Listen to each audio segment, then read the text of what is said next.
Bab 4. Kakak ketiga dan kakak ipar tercinta, yang telah memberikan bukan hanya bantuan, tetapi juga sayap, untuk terbang lebih tinggi, menuju mimpi dan kenyataan yang membawa saya sampai ke Amsterdam.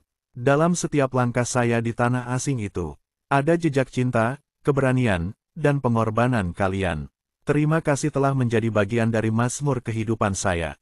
Tanpa Anda berdua, sebagian dari cerita ini mungkin tak pernah tertulis. Bab 5. Tahun 1970. Langit tidak selalu biru, kadang kelabu dan terbelah, kadang membawa badai dan pelangi dalam satu waktu. Di awal tahun itu, saya merasa dunia seperti berhenti sebentar. Ia, sosok yang pernah mengisi lembar hidup saya, memutuskan untuk mengakhiri hubungan, tanpa amarah, tanpa alasan yang terlalu panjang. Hanya sebuah keputusan yang diam-diam mengoyak. Saya tak bertanya banyak, mungkin karena saya tahu, cinta kami dibangun di atas tanah yang rapuh. Berbeda keyakinan, berbeda harapan keluarga, dan dunia yang belum cukup ramah bagi kami. Itu bukan sekadar kehilangan, itu adalah patah yang nyaris tak berbunyi, tapi terasa jauh ke dalam dada. Namun, pada saat yang hampir bersamaan, sebuah tangan tak terlihat membuka pintu baru. Keluarga kakak ipar saya, yang nomor 3, menawarkan sesuatu yang tak pernah saya bayangkan. Kesempatan untuk terbang ke Amsterdam. Saya, anak dari masa sulit, yang mendengar cerita Jepang merampas harta keluarga, yang tumbuh di rumah penuh nilai dan kerja keras, tiba-tiba diberi sayap, bukan sekadar pergi ke negeri asing, tetapi diberi kepercayaan, dukungan, dan harapan. Seakan Tuhan berkata, engkau boleh kehilangan satu hal yang kau jaga dengan hati, tapi aku akan beri kau sayap, agar kau bisa melihat dunia dari ketinggian baru. Petaka dan anugerah, duka dan terbang, semuanya datang beriringan, seperti dua sisi dari mata uang kehidupan. Dan saya, di tengah luka yang masih basah, belajar mengepakkan sayap itu, dengan syukur, dengan gentar, dan dengan tekad baru, karena hidup tidak selalu memberi jawaban, tapi seringkali memberi arah. Bab 6. Langit baru, bahasa asing, dan tangan yang terulur. Holland, negeri dengan langit kelabu, dan bahasa yang terdengar seperti gumaman asing di telinga. Saya datang dengan harapan, tapi juga dengan ketidaktahuan. Awalnya, tidak mudah. Bahasa menjadi tembok tinggi yang membatasi setiap interaksi. Budaya membawa kebiasaan baru, yang seringkali membuat saya merasa seperti orang asing. Di cermin diri sendiri, tertunduk saya di antara deretan sepeda. Di halte, di toko roti yang tak paham permintaan saya. Hidup seperti ditulis ulang dengan alfabet yang berbeda. Namun, berkah Tuhan tidak pernah jauh. Di tengah sunyi dan kebingungan, datang pertolongan yang tak pernah saya duga. Seorang profesor dari Fakultas Hukum Universitas Amsterdam. Sosok yang melihat bukan hanya nilai akademis, tapi nilai manusia dalam diri saya. Memberi saya arahan dan peluang. Ia menjadi jembatan bagi saya, membuka ruang untuk beradaptasi, dan percaya bahwa saya mampu berkontribusi. Meski berasal dari seberang benua. Bukan hanya itu, saya diperkenalkan kepada pimpinan Dow Bank Corporation, dan kemudian kepada pimpinan ABN. Nama-nama besar, tetapi yang lebih besar adalah hati mereka, yang percaya pada kemampuan seorang muda asing, dari negeri tropis yang jauh. Melalui merekalah, saya mulai bekerja di dunia perbankan. Bukan karena saya tahu segalanya, tetapi karena saya bersedia belajar apapun. Dari mengetik laporan, menyusun dokumen klien, hingga memahami sistem keuangan Eropa, yang begitu berbeda dengan hukum internasional yang saya pelajari. Saya tidak hanya belajar tentang dunia, tapi juga tentang diri sendiri. Bahwa identitas tidak lenyap hanya karena berpindah benua. Bahwa akar bisa tumbuh di tanah manapun, asal diberi cahaya dan air keyakinan. Dan sungguh, meski banyak malam saya menangis diam-diam karena rindu, saya tahu, saya berada di jalur yang dirancang olehnya. Jalur yang menguji, sekaligus mengangkat. Langit baru memang membawa tantangan, tapi juga mempertemukan saya dengan anugerah yang tak ternilai. Kepercayaan, peluang, dan harapan baru, yang membentuk masa. Bab 7. Rumah, kehilangan, dan kasih yang menguatkan. Membangun rumah tangga di negeri orang, bukan hanya soal mencari atap dan dinding, tetapi tentang menyusun kembali hidup dari awal. Dengan bahasa yang asing, dan budaya yang berbeda. Setelah beberapa kali pindah, menyesuaikan dengan pekerjaan, mencari tempat yang nyaman dan terjangkau, akhirnya kami menetap di sebuah rumah kecil di Zaandam. Bukan rumah besar, tapi cukup hangat untuk membesarkan cinta dan harapan. Kami mulai menanam akar, bertemu tetangga, menyusun rutinitas sebagai keluarga muda. Dengan impian sederhana, bahagia, namun hidup tak selalu memberi kita waktu lama untuk menikmati damai. Pada tahun 1975, di tengah harapan yang tumbuh, kami mengalami kehilangan paling sunyi. Emira, putri kami, meninggal dunia. Usianya hanya 6 hari. Ia lahir dengan harapan dan doa.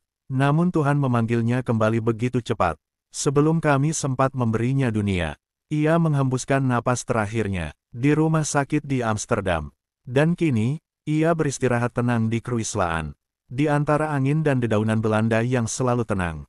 Jauh dari suara tangis ibu dan ayahnya, saya menyaksikan bagaimana duka itu menjadi beban sunyi bagi istri saya. Ia sabar, seperti selalu. Tetapi saya tahu, sebagian dari jiwanya ikut dikuburkan bersama Emira. Namun justru dalam duka itu, kami saling menggenggam lebih erat. Kami belajar bahwa kehilangan tidak selalu memisahkan. Kadang ia justru menyatukan dua jiwa dalam pemahaman terdalam. Rumah kami di Zaandam menjadi saksi.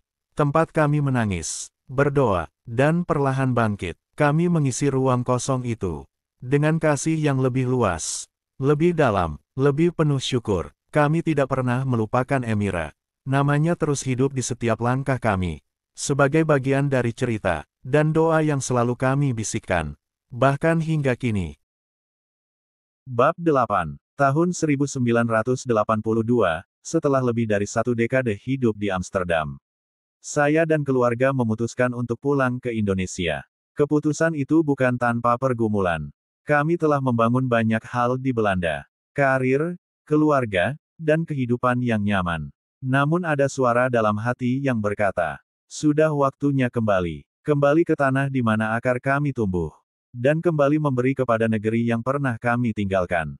Pengalaman di Amsterdam bukan sekadar bekal, tetapi fondasi kokoh untuk melanjutkan langkah. Nilai-nilai ketepatan, integritas, kerja keras, dan pemahaman lintas budaya, menjadi modal besar dalam mengembangkan karir saya di Indonesia. Tahun-tahun berlalu dengan tanggung jawab yang semakin besar. Tuhan membuka jalan hingga akhirnya saya dipercaya menduduki posisi direksi di dunia perbankan. Bukan karena saya lebih hebat, tapi karena banyak orang baik yang memberi peluang, menopang langkah saya, dan membimbing tanpa pamrih. Namun hidup, sekali lagi, tak pernah berjalan lurus. Tahun 2005, dua peristiwa besar menghampiri saya. Istri saya meninggal dunia, dan saya pensiun dari dunia perbankan. Tahun itu adalah tahun sunyi. Tahun kehilangan. Tahun peralihan. Tetapi seperti dalam hidup sebelumnya, Tuhan tidak membiarkan saya jatuh terlalu lama. Saya mengalihkan langkah menjadi konsultan hukum. Di sebuah kantor notaris, saya kembali pada akar keilmuan saya, hukum internasional.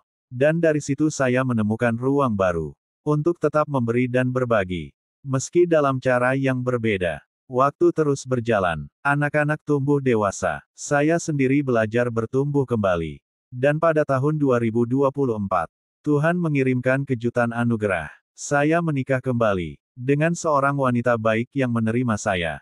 Dengan seluruh cerita hidup dan usia saya. Kini, di usia senja, saya lebih banyak menulis. Saya menulis tentang refleksi perjalanan hidup, tentang cinta dan kehilangan, tentang iman dan harapan, dan juga gagasan hukum dalam bentuk dialog. Khususnya mengenai economic analysis of law. Menyatukan akal dan nurani dalam satu. Saya menulis bukan untuk dikenang, tetapi sebagai ungkapan syukur, karena hidup saya bukan hanya hasil kerja keras, tetapi hasil dari banyak tangan yang menopang, dan banyak doa yang mengiringi. Saya bukan siapa-siapa, hanya satu langkah sunyi di antara ribuan hari, yang terus berulang, seperti embun yang datang tanpa janji. Hidup mengajarkanku, bukan untuk menunggu akhir, tapi untuk menyambut pagi, meski dengan lutut gemetar, dan napas yang pendek. Longfellow pernah berkata, hidup bukan tidur yang panjang, tapi nyala kecil, yang terus menentang gelap. Maka saya tulis kisah ini bukan karena aku besar, tapi karena aku pernah hadir. Karena di setiap kehilangan, Aku tetap memilih mencintai. Di setiap perpisahan, aku tetap menyisakan harapan. Langkahku tak akan dikenang dunia. Tapi jika satu jiwa tergerak, satu hati tersenyum, satu luka merasa dimengerti, itu cukup bagiku. Aku tak membawa apa-apa, kecuali hidup yang dijalani dengan sungguh. Tak ada warisan selain jejak, yang mungkin akan tersapu angin. Tapi pernah ada, pernah berarti. Memoir ini bukan akhir, melainkan kesaksian bahwa hidup tidak harus sempurna. Untuk menjadi berarti, biarlah orang berkata, di sini pernah berjalan seorang tua, yang meski ringkih tubuhnya, tak pernah letih mencintai, tak pernah lelah berharap, dan tetap menanam makna dalam setiap harinya. Biarlah ia dikenang sebagai seorang tua, yang tak pernah berhenti, memeluk hidup, dengan tenang. Saya ingin mengucapkan terima kasih kepada setiap orang, keluarga, guru, sahabat, rekan kerja, dan juga mereka yang mungkin tak saya tahu namanya, namun memberi secercah cahaya pada perjalanan saya. Epilog, pentingnya keluarga. Keluarga adalah fondasi yang meneguhkan jiwa, tempat di mana kasih sayang dan kebersamaan membentuk karakter dan nilai hidup kita. Dalam setiap langkah kehidupan, keluarga adalah kompas yang mengarahkan kita kepada tujuan sejati, mengingatkan bahwa cinta adalah kekuatan yang tak tertandingi. Keluarga adalah jembatan yang menghubungkan generasi, di mana warisan cinta dan kebijaksanaan mengalir dari satu hati ke hati lainnya. Setiap momen bersama keluarga adalah investasi berharga, di dalamnya terhampar kekuatan, dukungan, dan harapan yang tak ternilai. Keluarga bukan sekadar ikatan darah, melainkan sebuah komunitas yang mengajarkan arti sejati dari kebersamaan, pengorbanan, dan cinta tanpa syarat. Hidup itu seperti kamera. Hidup itu seperti kamera, untuk menghasilkan gambar yang indah, kita perlu fokus pada momen terbaik dan belajar dari setiap ketidaksempurnaan. Seperti kamera yang menangkap cahaya, hidup kita pun bersinar saat kita belajar untuk menghargai setiap detil yang ada di sekeliling kita. Hidup bagaikan kamera, kadang kita perlu mengubah sudut pandang agar dapat melihat keindahan yang tersembunyi di balik tantangan yang ada. Dalam perjalanan hidup yang penuh warna, ingatlah bahwa seperti kamera, kita memiliki kekuatan untuk memilih fokus dan mengabadikan momen yang berarti. Hidup itu serupa dengan kamera, kita dapat membingkai cerita kita sendiri, menghapus kesalahan, dan mencetak kenangan yang abadi. Bukan kebetulan saya menoleh pada halaman-halaman tua yang ditulis oleh pemikir besar, yang suaranya melintasi zaman dan menyentuh relung batinku. Henry David Thoreau mengajarkanku untuk tidak sekadar hidup, tetapi hidup dengan sadar, mencintai kesunyian, menyelami makna dalam kesederhanaan, dan percaya bahwa setiap manusia punya hak untuk merumuskan makna hidupnya sendiri. Henry Wadsworth Longfellow, dengan puisinya A Psalm of Life, membisikkan keberanian untuk melangkah meski hari tampak kelam, untuk bertingkah dalam arus waktu, agar jejak kita, sekecil apapun, dapat menjadi inspirasi bagi mereka yang datang setelah kita. Dan Henry Bergson, dengan pemahamannya tentang waktu dan kesadaran, menolongku memahami bahwa hidup bukanlah deretan detik, tetapi aliran pengalaman yang membentuk siapa saya. Ia mengajarkanku untuk menghargai intuisi, merasakan waktu bukan sebagai jam berdetak, tetapi sebagai jiwa yang berkembang. Saya bukan siapa-siapa, tetapi berkat mereka, saya tahu bagaimana menjadi diri sendiri dalam dunia yang terus berubah. Saya telah mencoba menulis, bukan sebagai akhir, tetapi sebagai jembatan, agar cucu dan generasi setelahku tahu bahwa kakeknya pernah jatuh, bangkit, dan bersyukur. Hidup ini memang tidak selalu mudah, tetapi dengan anugerah, kasih, dan inspirasi, saya belajar bahwa setiap luka bisa menjadi cahaya, dan setiap cerita adalah benih harapan. Terima kasih, Mang Epi.